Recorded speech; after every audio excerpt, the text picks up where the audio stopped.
ஹிமாலயம் சமாரப்ய யாவத் இந்து சரோவரம் தம் தேவ நிர்மிதம் தேசம் இந்துஸ்தானம் பிரச்சக்ஷதே. இமாலய மலைத்தொடரில் தொடங்கி இந்து கடல் வரை விரிந்திருக்கும் தேவன் பரமசிவன் சொல்றாரு, உருவாக்கிய தேசமே இந்துஸ்தானம் எனப்படுகிறது. மீண்டும் ஒரு முறை கதவை திற, காற்று வரட்டும். பகவான் ஸ்ரீ நித்யானந்த பரமசிவம் அருளும் சிறப்பு நீரலை சத்சங்கம். அதே மாதிரி பெருமான் கைலாசத்தில் இருக்கின்றார். கைலாசத்துக்கு கீழே இருக்கிற மொத்த தெற்கு பகுதியும் தென்னாடு.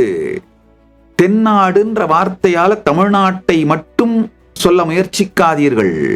கைலாயத்துக்கு தெற்கு பகுதியில் இருக்கின்ற மொத்தமும் தென்னாடு.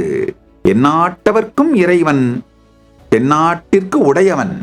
ஏன்னா தென்முக கடவுளாய் தட்சிணாமூர்த்தியாய் அவர் கைலாயத்தினுடைய தெற்கு சாரலில் தான் அமர்ந்திருக்கின்றார்.